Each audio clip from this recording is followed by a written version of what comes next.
किस तरीका से भगवान योगी राज कृष्ण ने जो है मथुरा की जेल खाने में किस तरीका से अवतार धारण किया है।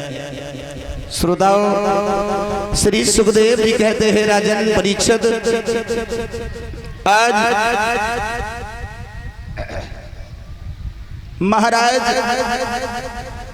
अनु के हुए महाराज अंधक, श्रोताओं ध्यान देना, परीक्षित महाराज कहाँ चले गए, और अंधक के हुए महाराज दुंदुभी के हुए अर्धोत, और अर्धोत के हुए महाराज पुनर्वस के आहुक नाम का पुत्र बाहु की नाम की कन्या उत्पन्न हुई है। श्रोताओं, आज आहुकी का विवाह जो है अवंतीपुरी उज्जैन में किया गया, और आहुक का विवाह जो रहे काशी राज की कन्या काश्या से हुआ है। श्रोताओं, आज काश्या के गर्भ से जो है उग्रसेन और देवक दो पुत्र पैदा हुए। उग्रसेन के 5 कन्याएं हुई, कंसाद 9 पुत्र हुए, और देवक के जो है देव की आदि 7 कन्याएं तथा देभा आदि 4 पुत्र पैदा हुए। श्री सुखदेव जी बोले है राजन परीक्षित, अब इधर उग्रसेन जो है मथुरा नगरिया में राज कर रहे हैं। उनके घर में एक बड़ी पतिव्रता स्त्री है जिसका नाम है पवन रेखा।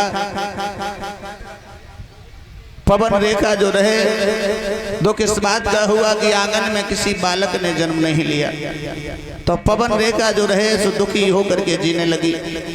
एक दिन महाराज उग्रसेन से बोली है, महाराज प्रजा के लोग नाना भांत से बातें करते हैं, कोई तुम्हें निबल हमें बांध कहता है, एक संतान पैदा हो जाती, हो जाने के बाद में मर जाती, हमें इसका बिल्कुल दुख नहीं था। श्रोताओं,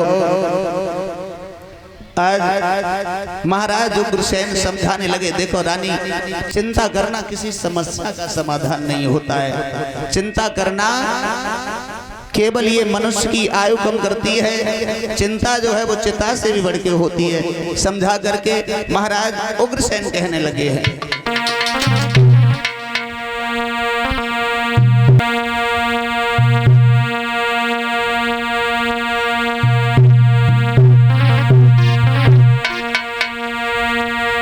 ये चिंता बड़ी चिता से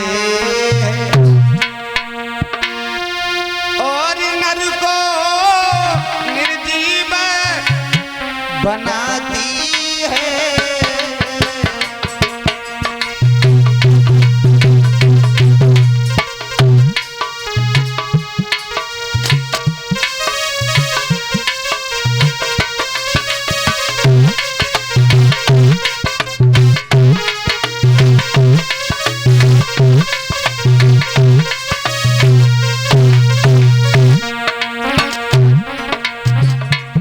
चिंता करना किसी समस्या का समाधान नहीं है गुलशन। चिंता करना केवल मनुष्य की आयु घटती है।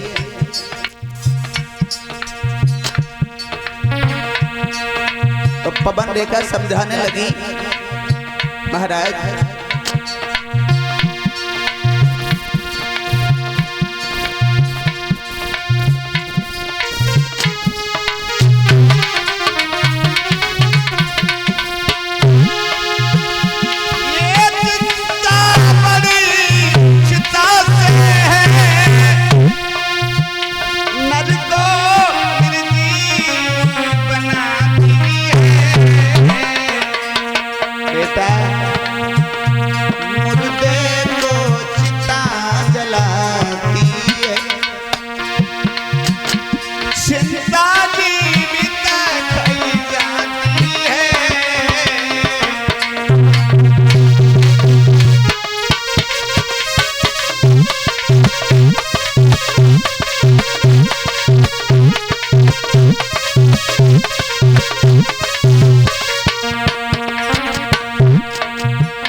जब ये शब्द महाराज उग्रसेन के सुने, पवन रेखा ने जवाब दिया। पवन रेखा कहने लगी, महाराज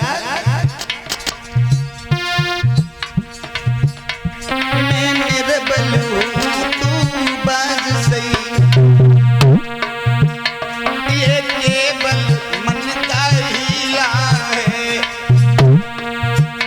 सुख लेना या देना लेना सब लीला धर की लीला है।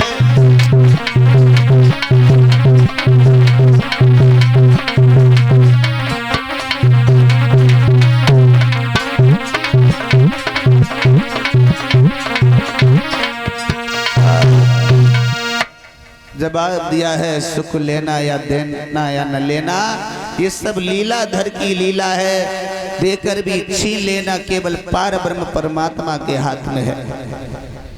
तुम चिंता नहीं करो। श्रोताओ आज समझा रहे हैं। श्रोताओ रानी कहने लगी है दुख तो हमें इस बात का है कि हमारे गर्भ से किसी संतान ने जन्म नहीं लिया।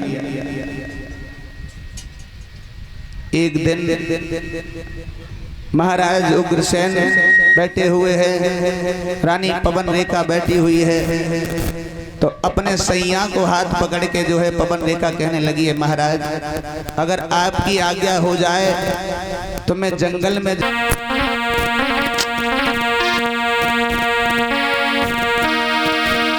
रथ पालो सजवाई रे तब रानी बढ़ी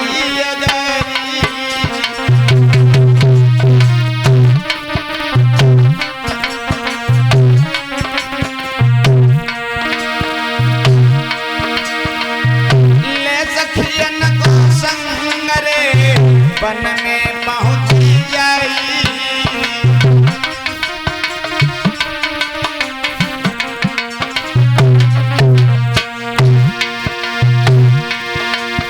महाराज की रथ से नीचे पैरी उतारी छोड़ के सकिया रानी बढ़ गई।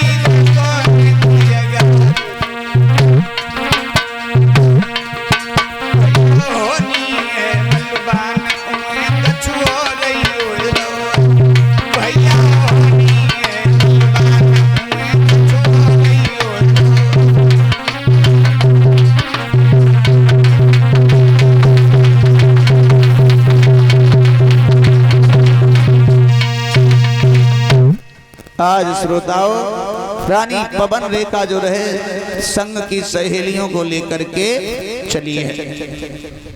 आज जिस समय जंगल में चली है घूमने के लिए तो आज जो है रानी पवन रेखा संग की सहेलियों से छूट गई, आगे बढ़ गई।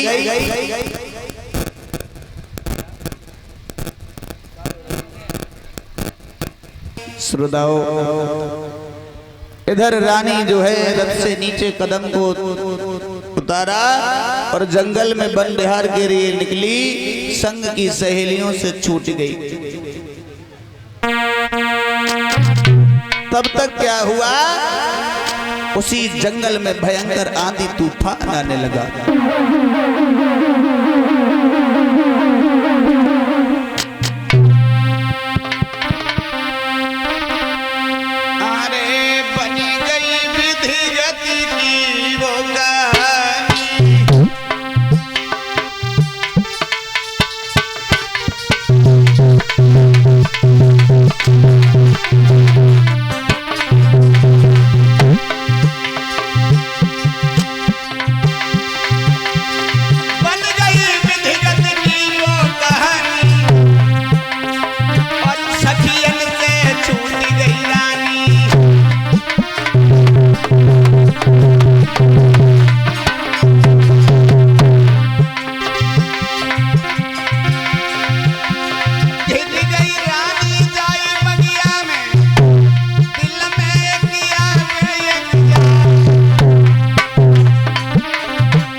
कैसी प्रभु की लीला।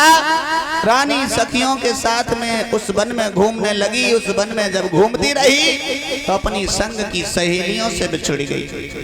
आगे निकल गई तब तक भयंकर आंधी तूफान आने लगा। श्रोताओं, भालू बंदर तमाम जो है जानवरों को जंगल में देखा तो आंखें बंद करके बैठ गई। उसी जंगल में एक दुर्मिलिक नाम का राक्षस रहता था। उसने जो है रानी की सुंदरता को देखा, सोच लगा बाजीबा। क्या किया उसने? एकदम से जो है उग्रसेन के रूप को बना लिया और रानी की जो है सुंदरता को उजाड़ दिया। आज श्रोताओं, जब अपने असली रूप में आ जाता है, पवन रेखा ने जब ये देखा, क्या किया उस नीच ने? धोखा से बानी चने रानी से कुमति कमाई।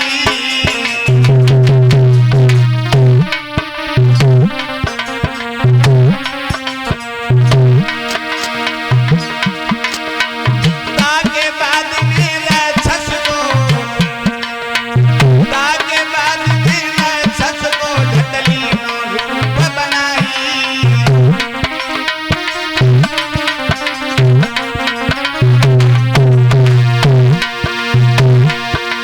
महाराज लखोरानी ने नजर पसारी, तब घबराई गई नारी गई है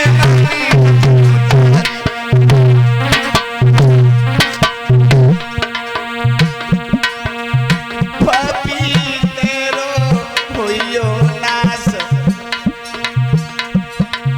भागे धर्म बिगाड़ो। पपी तेरो होइयो नास, पति के रूप में आयो।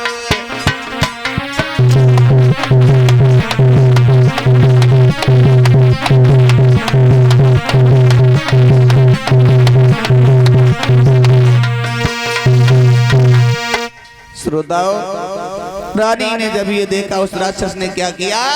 रानी की सुंदरता को उजाड़ दिया है। एकदम से जो है राक्षस के रूप में आ गया। रानी ने जब ये देखा, जवाब, अगर मैं ये पहले जान लेती तुझे भस्म कर देती, श्राप देके भस्म कर देती। रानी पवन रेखा घुटनों में सर को रख लिया, फपक फपक के रोने लगी। वो राक्षस जो रहे दुर्मिलिक पास में खड़ा है। रो करके मैया पवन रेखा कहने लगी, और ये भागे।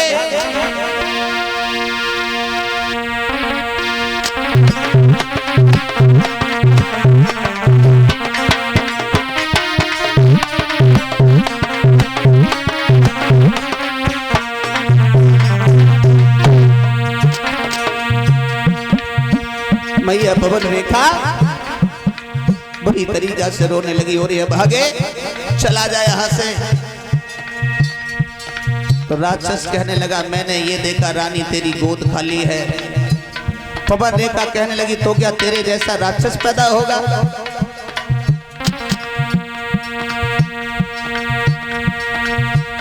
रानी कहने लगी,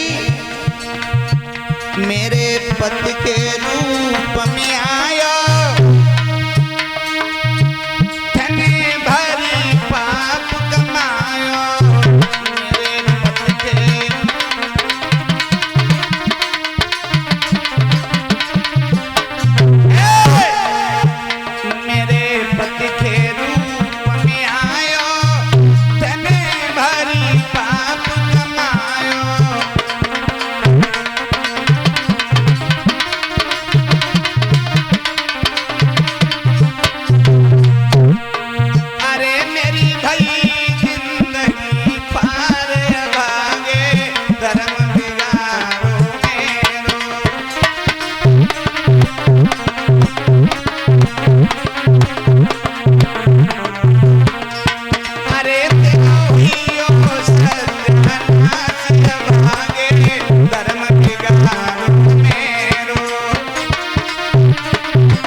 श्रोताओं, जवाब दिया है। पवन रेखा कहने लगी और ये भागे, तूने जो है हमारे पतिव्रत धर्म को नष्ट कर दिया। अगर मैं ये पहले जान लेती तुझे श्राप देके भस्म कर देती। राक्षस कहने लगा मैंने ये देखा रानी तुम्हारी गोदी खाली है। रानी कहने लगी तो क्या तुम्हारे जैसा राक्षस पैदा होगा? बोले हाँ राक्षस पैदा होगा, लेकिन एक खूबी होगी। क्या? ऋषियों और ब्राह्मणों को बहुत सताएगा, लेकिन पार ब्रह्म के हाथ से मारा जाएगा। बोला है वो भागा, कोई पाएगा।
पवन रेखा कहने लगी बोरे अभागे।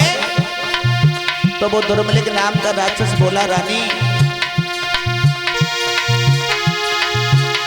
मेरे समान योद्धा होगा, बाकी न कोई पाएगा। और राजा की बात है क्या?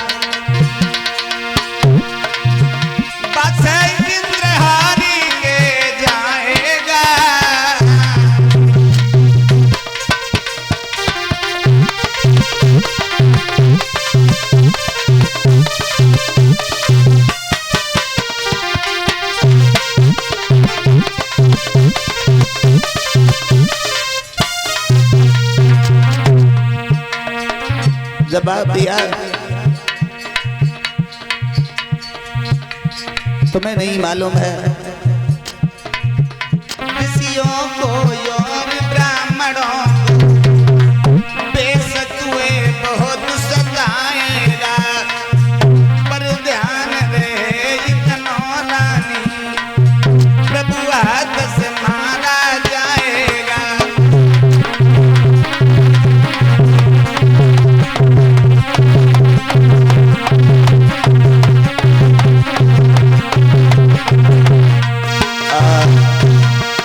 श्रोताओं जवाब दिया मालूम है हमारे जैसा राक्षस पैदा होगा, लेकिन जो है ऋषियों और ब्राह्मणों को बहुत सताएगा, लेकिन पार ब्रह्म परमेश्वर के हाथ से मारा जाएगा। श्रोताओं वो राक्षस वहां से चला गया और तब तक जो है संग की सहेलियों ने आकर के रानी को घेर लिया। जवाब दिया बहन अरे तेरा श्रृंगार उजड़ा हुआ है, क्या हो गया? जवाब दिया बहन तुम चली गई, हमें एक बंदर ने पछाड़ दिया। श्रोताओं आज रानी को साथ में लिया, लौट करके महलों में चली आई है। इधर धीरे धीरे समय श्रोताओं गुजरने लगा। जब प्रसव काल का समय आया तो ये तो जानते ही हो परीक्षित महाराज, अगर घर में कोई कपूत पैदा हो तो भयंकर आंधी तूफान आने लगा है। आज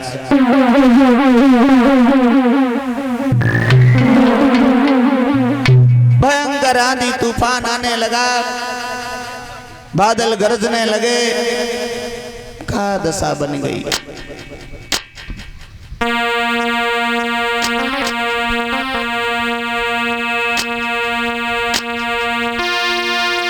पैदा होते ही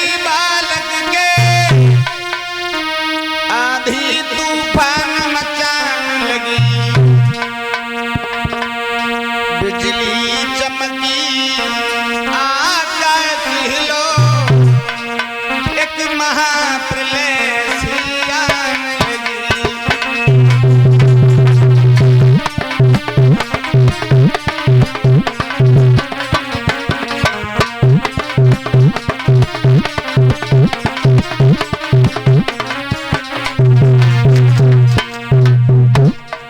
श्रोताओं, भयंकर आंधी तूफान आने लगा है? और धन धन करके घन घुमरी उठा, धड़कने